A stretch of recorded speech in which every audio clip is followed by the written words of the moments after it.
BJP ने राज्यपाल से झारखंड की हेमंत सरकार को बर्खास्त करने की मांग की है। सारठ से बीजेपी विधायक रणधीर सिंह ने राज्य में राष्ट्रपति शासन लागू करने और लोकसभा और विधानसभा चुनाव को एक साथ कराने की मांग की है। विधायक रणधीर सिंह ने कहा कि राज्य से भ्रष्ट हेमंत सरकार को अब बर्खास्त कर राज्य में राष्ट्रपति शासन लागू करने की जरूरत है। दुमका पहुंचे बीजेपी विधायक रणधीर सिंह ने पत्रकारों से बात करते हुए हेमंत सरकार के 4 साल पूरा होने पर कई सवाल उठाया। उन्होंने कहा कि इन 4 वर्षों में एक भी ऐसा काम नहीं हुआ जिसे राज्य सरकार की उपलब्धि माना जाए। सरकार हर मोर्चे पर विफल रही। बेरोजगारों को ना तो नौकरी मिली और ना ही बेरोजगारी भत्ता। किसान परेशान हैं। सरकार इन वर्षों में ना तो नियोजन नीति बना पाई और ना ही स्थानीय नीति। उन्होंने कहा कि पूरे राज्य में लूट खसोट मचा हुआ है। कोयला, बालू, गिट्टी, पत्थर का अवैध कारोबार फल फूल रहा है। इसके साथ ही राज्य में गौ तस्करी भी शुरू हो चुकी है। सरकार को राजस्व की हानि हुई। पुलिस के संरक्षण में अवैध कारोबार हो रहा है। बांग्लादेशी घुसपैठ, लव जिहाद, महिलाओं की हत्या और धर्मांतरण के मामले में तेजी से इन 4 वर्षों में सामने आया है।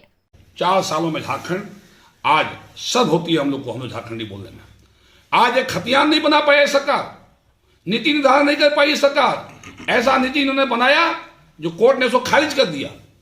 जो आपने नीति नहीं बना पाई, जो सरकार नीति नहीं बना पाई, नियोजन नीति नहीं बना पाई सरकार आज तक, वो रोजगार क्या देगी सरकार? ऐसे सरकार को सत्ता में बने रहने का कोई अधिकार नहीं है। मैं महामहिम राज्यपाल महोदय से मांग करता हूं, ऐसे भ्रष्ट मुख्यमंत्री को बर्खास्त करें, सरकार को डिजॉल्व करें और आज में राष्ट्रीय शासन लगे और लोकसभा के साथ यहाँ विधानसभा चुनाव हो। यही मैं कहने के लिए मीडिया के बीच में आया हूं। तो किस मुंह से यह सरकार अपनी पीठ थपथपा रही है? कोई उपलब्धि वाला इस कार्यकाल का नहीं रहा।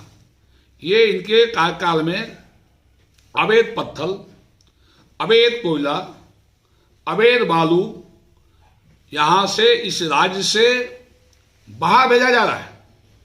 चाहे वो बांग्लादेश हो, चाहे बिहार हो, चाहे पश्चिम बंगाल हो, चाहे उत्तर प्रदेश हो, जो भी सीमाएं लगती है झारखंड से, जिन स्टेट का, वहां पे अवैध तरीके से राजस्व और रॉयल्टी का नुकसान कराकर और पत्थर, बालू, कोयला बाहर भेजकर और सारे पुलिस प्रशासन को इन्होंने टूल्स के रूप में इसमें वसूली के लिए लगाया है सरकार ने।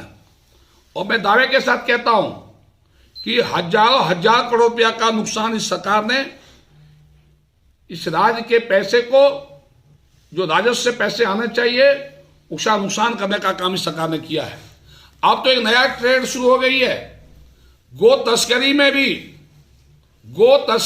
भी राज्य सरकार के साये में, देख रेख में, सरकार के मुखिया के संज्ञान में अवैध तरीके से गो तस्करी में भी यहां पर पुलिस प्रशासन को अवैध उगाही कर और पुलिस के संरक्षण में गो तस्करी कराई जा रही है।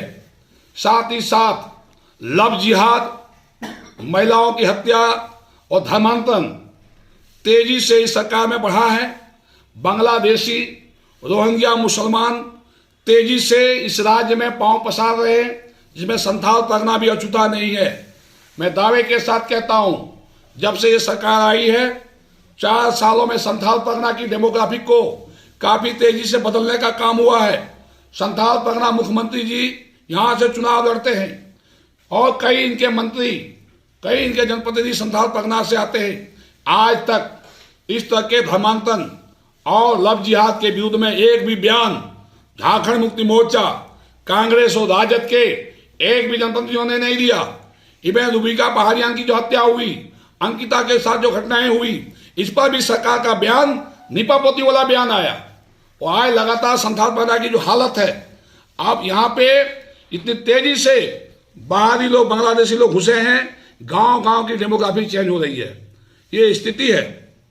मुख्यमंत्री जी अपने आप को कहते हैं कि हमारे पीछे ईडी और सीबीआई लग गया।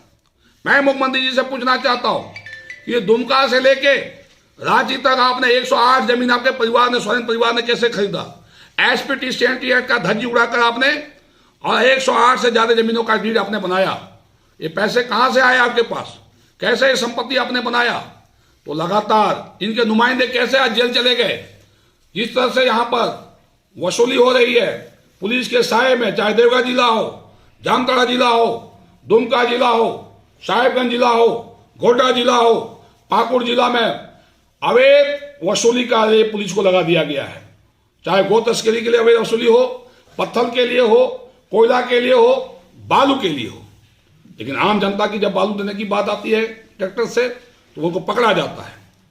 आज रॉयल्टी का पैसा चोरी हो रहा है और वही बोलता है सरकार का खजाना भरने के लिए गरीबों को, जो गरीब हमारे किसान हैं, उनको बिजली चोरी के नाम पर एफआईआर दर्ज किया जाता है और उनके ऊपर झूठा मुकदमा दर्ज करके फाइन लगा के पैसा वसूला जाता है। ये हालत है इस सरकार का। इसलिए